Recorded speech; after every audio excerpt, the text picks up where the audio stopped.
আহমেদ সুজাদ যুক্ত হয়েছেন আমাদের সাথে। সুজাদ, এর আগে আপনি যখন ছিলেন আমাদের সাথে তখন আমরা দেখছিলাম যে বিজয় দিবসকে সামনে রেখে অনেকেই তাদের প্রতিক্রিয়া জানিয়েছেন। তারা বাংলাদেশ সম্পর্কে সামনের দিনগুলো কেমন হবে সেটি নিয়ে প্রত্যাশার কথা জানিয়েছেন।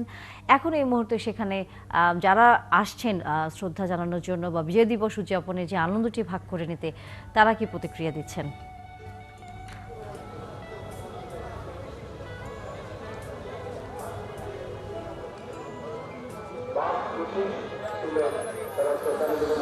ধন্যবাদ থানিয়া। এই মুহূর্তে আসলে সিলেটের এই কেন্দ্রীয় শহীদ মিনার কিন্তু লুকে লোকারণ্য। যারা আমাদের ৭১ সালে এই দেশ দিয়েছিল তাদের প্রতি শ্রদ্ধা জানাতে কিন্তু এই মুহূর্তে মানুষের সংখ্যা কিন্তু বেড়েই যাচ্ছে, এবং সময় যত যাচ্ছে ততই কিন্তু মানুষের সংখ্যা এই কেন্দ্রীয় শহীদ মিনারে বাড়ছে। দলে দলে কিন্তু মানুষজন আসছেন বীর শহীদদের প্রতি শ্রদ্ধা জানাতে। আমরা সকালের শুরুতে যেটা দেখেছিলাম, সরকারি কর্মকর্তারা ফুল দিয়ে শ্রদ্ধা জানিয়েছিলেন। এখন কিন্তু সিলেটের এই কেন্দ্রীয় শহীদ মিনার কিন্তু সর্বসাধারণের জন্য উন্মুক্ত করে দেওয়া হয়েছে, এবং নানা শ্রেণী পেশার মানুষ শহীদ মিনারে শ্রদ্ধা জানাতে আসছেন। পাশাপাশি বিভিন্ন স্কুল এবং কলেজের শিক্ষার্থীরাও আমরা দেখছি শ্রদ্ধা জানাতে আসেন। তাদের কাছে আমরা জানতে চেয়েছিলাম যে তারা আগামীর বাংলাদেশটা কেমন দেখতে চান। তারা বলছেন যে ৭১-এর বীর শহীদরা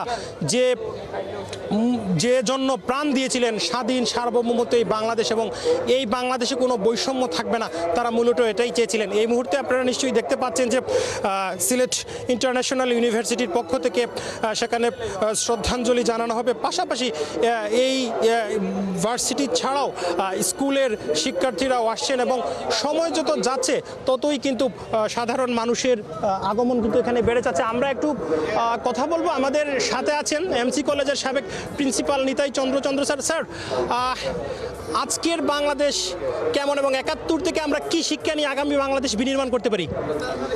ধন্যবাদ।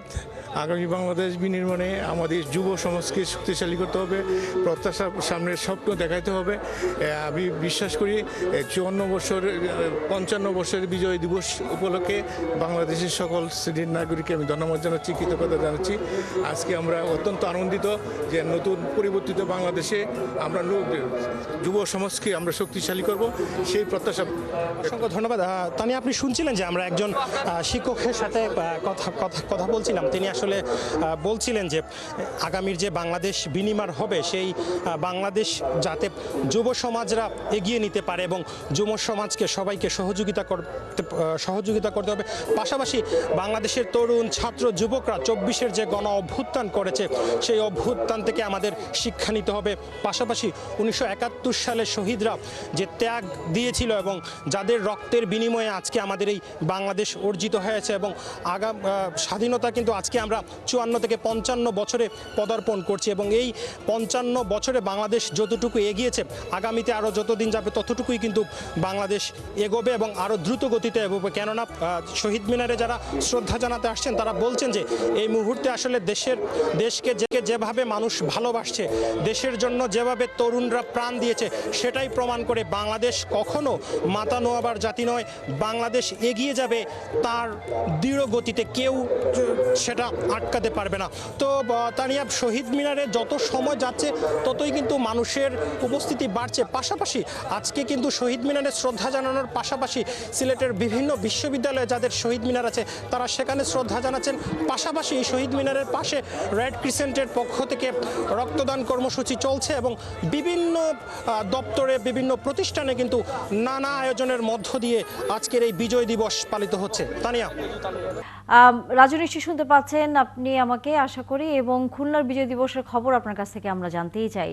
সাধারণ মানুষের প্রতিক্রিয়া আজকে বিজয় দিবসকে ঘিরে, সেই খবর নিশ্চয়ই আপনার কাছে আছে।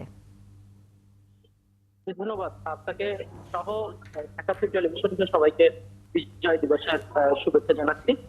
আমি বর্তমানে আছি খুলনা স্টেডিয়ামে, যেখানে খুলনা জেলা প্রশাসনের পক্ষ থেকে এখানে প্রতি বছরই এখানে অনুষ্ঠান করা হয় বিজয় দিবস উপলক্ষে। এখন দেখতে পাচ্ছেন আপনারা খুলনা শহরের বিভিন্ন স্কুল কলেজ শিক্ষার্থীরা শ্রদ্ধা জানাতে এখানে চলে আসছেন এবং বিজয় দিবস উদযাপন করছেন। তার মানে ১১টা ২০ খুলনায় ৩টি বিমান এখানে উড়ানো হবে, যে বিমানের মাধ্যমে দেখানো হবে এবং বিজয় দিবসকে উদযাপন পালন করা হবে। এবং খুলনায় সব জেলা প্রশাসনের মাধ্যমে এই স্টেডিয়ামে সকল খুলনা সরকারি বেসরকারি বিশ্ববিদ্যালয়, স্কুল, কলেজ, পড়ুয়া, মাদ্রাসা সবাই এখানে শুভেচ্ছা নিবেদন করতে আসছেন। এবং সকালে আপনাদেরকে দেখিয়েছি এবং দেখানোর চেষ্টা করেছি যে খুলনার সমস্ত রাজনৈতিক দল বা স্কুল, কলেজ এবং সামরিক বাহিনী, যত বাহিনীগুলি আছে সকলেই খুলনা গোল্লামারী স্মৃতিসৌধে তারা শ্রদ্ধা জানাতে গিয়েছিল। এবং আজকে সারাদিন নানা অনুষ্ঠানের মধ্য দিয়ে খুলনায় মহান বিজয় দিবস পালিত করা হবে। খুলনা মহান বিজয় দিবস পালিত করা হবে এবং আপনারা দেখতে পাচ্ছেন যে এখানে এই স্টেডিয়ামে অনেক কিছু হবে, শহরে বিভিন্ন অনেক কিছু পালিত করা হবে বলে আমরা জানাচ্ছি। এবং সারাদিন আপনাকে জানানোর চেষ্টা করব খুলনায় আরো জমজমাট বিজয় দিবস উপলক্ষে কি কি করা হবে। এই ছিল আমার কাছে খুলনার সর্বশেষ খবর। দর্শক, এই মুহূর্তে আমরা বিজয় দিবসের খবর জানবো। আমাদের সহকর্মী রংপুর থেকে শাহ বাজিদ আহমেদ যুক্ত হয়েছেন। বাজিদ, সময় অনেকটা পেরিয়ে গেছে, মানুষের নিশ্চয়ই আসার যে স্রোত আপনি এর আগে বলছিলেন সেটিও অনেক বেড়েছে। রংপুরে বিজয় দিবসের খবর এই মুহূর্তে জানাবেন আপনি আমাদের। এবং আহতদের দ্রুত সুস্থতা কামনা করছি।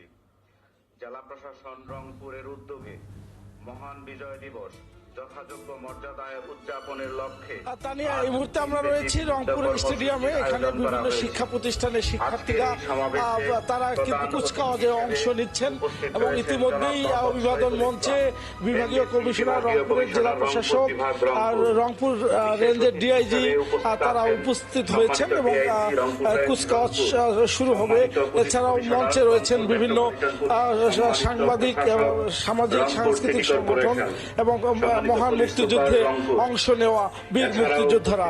এবং সকাল 6:30টায় সূর্যোদয়ের সাথে সাথে রংপুর কেন্দ্রীয় শহীদ মিনারে ফুল দিয়ে শ্রদ্ধা নিবেদন করেন এখানকার সিটি কর্পোরেশনের প্রশাসক, ডিআইজি, মহানগর পুলিশ কমিশনার এবং বিভিন্ন আইন শৃঙ্খলা বাহিনীর শীর্ষ কর্মকর্তারা। এবং পরে 1 মিনিট নীরবতা পালন করা হয় এবং গার্ড অব অনার প্রদান করা হয়। এবং গতকালকে কিন্তু প্রথম প্রহরে ফুল দিয়ে শ্রদ্ধা নিবেদন করেছেন বিভিন্ন সামাজিক সাংস্কৃতিক সংগঠন এবং এখানে বিভিন্ন শ্রেণী পেশার মানুষ তারা এসেছেন। তারা যেটি বলছেন যে ঐক্যবদ্ধভাবে গণতান্ত্রিক যে উত্তরণের মাধ্যমে বাংলাদেশ মাথা উঁচু করে দাঁড়াবে সেটি তারা দাবি করছেন। এবং নতুন বাংলাদেশ 24-এর চেতনা, সেই চেতনা উজ্জীবিত হয়ে নতুনভাবে দেশ গড়ার প্রত্যয় নিয়ে এখানে বিভিন্ন শিক্ষা প্রতিষ্ঠানের শিক্ষার্থীরা এসেছেন। তারা কুচকাওয়াজে অংশ নেবেন এবং এখন জেলা প্রশাসক তিনি বক্তব্য রাখছেন। এরপরেই কিন্তু কুচকাওয়াজ হবে। এরপরে 36টি শিক্ষা প্রতিষ্ঠানের কয়েক শতাধিক শিক্ষার্থী তারা কিন্তু ডিসপ্লে অংশগ্রহণ করবেন এবং ডিসপ্লেতে মহান মুক্তিযুদ্ধের এবং বাংলাদেশের গৌরব ঐতিহ্যের যে বিষয়গুলো রয়েছে সেগুলো ডিসপ্লের মাধ্যমে তুলে ধরবেন। এবং আজকের এই মহান বিজয় দিবস কুচকাওয়াজ ডিসপ্লেতে এখানে কিন্তু আগত জেলার বিভিন্ন জায়গা থেকে লোকজন এসেছেন এবং তারা এসে ওই অনুষ্ঠানটি উপভোগ করছেন। আপনাকে জানিয়ে রাখছি যে শুধু রংপুরের এই জায়গায় নয়, দিনব্যাপী নানা কর্মসূচির মধ্য দিয়ে গৌরব গাথা মহান বিজয় দিবস পালিত হচ্ছে রংপুরে। নানা রকম আয়োজনের মধ্য দিয়ে দিবসটি পালন করা হচ্ছে। অসংখ্য ধন্যবাদ। ময়মনসিংহে বিজয় দিবসের উদযাপনে যে আনুষ্ঠানিকতা চলছে সে সম্পর্কে আমাদেরকে জানাবেন। আমি আপনাকেও বুঝতে করতে শুভেচ্ছা। আমি বলছি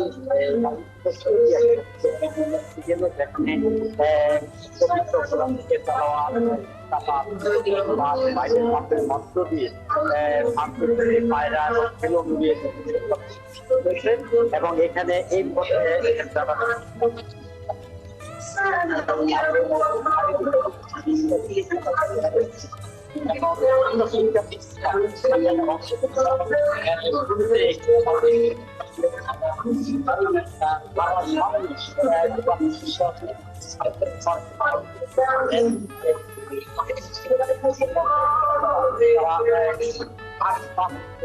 করেছেন এবং শারীরিক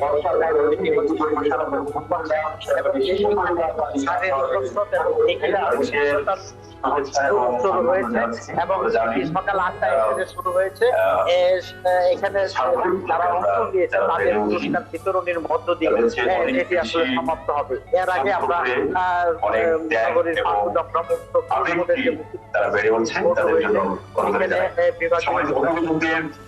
প্রশাসন বিভিন্ন